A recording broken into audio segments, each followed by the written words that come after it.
Aquí vemos imágenes que vienen desde Brasil porque mientras ese país rompe un nuevo récord de muertes diarias por COVID, los cementerios en la nación sudamericana están celebrando funerales, o mejor dicho, realizan funerales por la noche para acomodar todos los entierros. En Sao Paulo, los dolientes se reúnen al amparo de la noche para despedirse de sus seres queridos, mientras los trabajadores funerarios con ropa especializada arrojan rápida y eficientemente los ataúdes en los agujeros que esperan a las víctimas.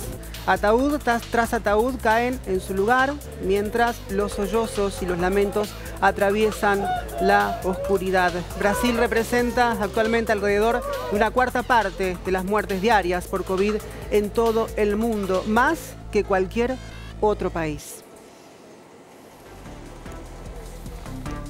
Dramática la situación que está viviendo nuestro país vecino, lo veníamos anticipando desde hace días nada más porque se acelera la crisis, sobre todo el estado sanitario de este país que está aquí cerquita nada más. Y está con nosotros la especialista en política internacional, nuestra compañera Ayelen Oliva. ¿Qué tal, Ayelen? Buenas noches. ¿Cómo estás? Para que nos cuentes un poco este panorama, ¿no?, del país. Qué terribles esas terrible. imágenes que acabas de describir, Diana, porque veíamos justamente, digamos, esas fosas, esos lugares, muchas de esos, de hecho, nos había llegado desde Manaos las fosas comunes que se habían establecido también para enterrar a la gran cantidad de personas fallecidas, muchas de ellas a causa del coronavirus. Estamos hablando que fue el peor mes, el mes de marzo, en la pandemia para Brasil, más de 60.000 muertos en los últimos 30 días.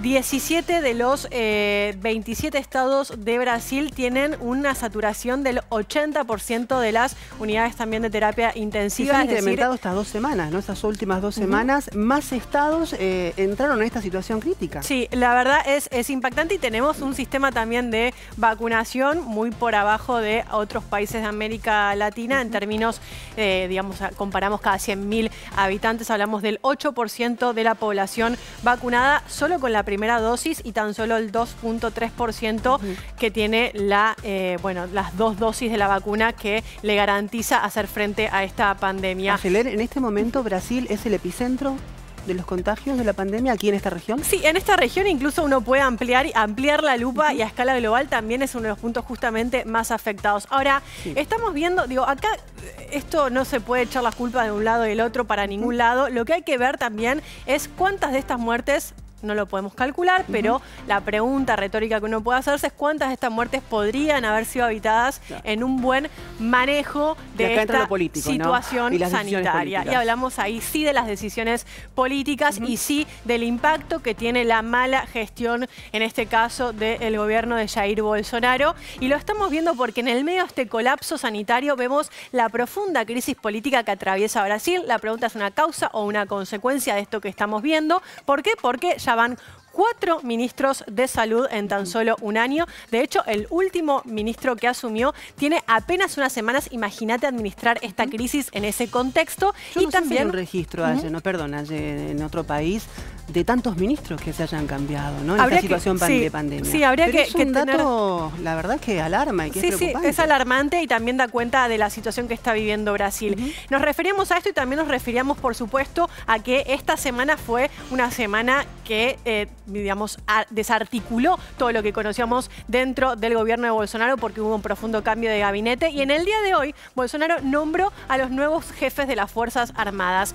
También se refirió a la pandemia y si te parece bien lo podemos escuchar. Vale. Eu apelo a todas as autoridades do Brasil que revejam essa política e permitam que o povo vá trabalhar. Que os efeitos colaterais do combate à pandemia, que ainda se aplicam no Brasil, não podem ser mais danosos do que o próprio vírus.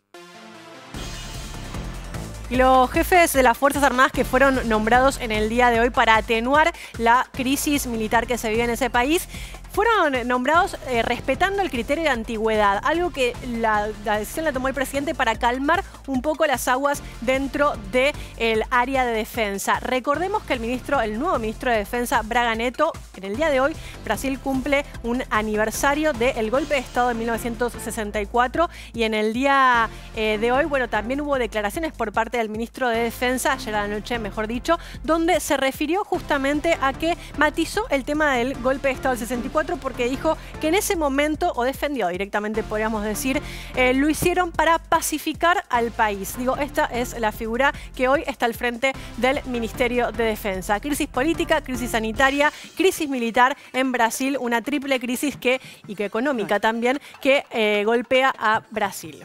Y qué bien definido queda entonces, lamentablemente, el peor ejemplo, ¿no?, de la pandemia, esa crisis que se da por una mala gestión.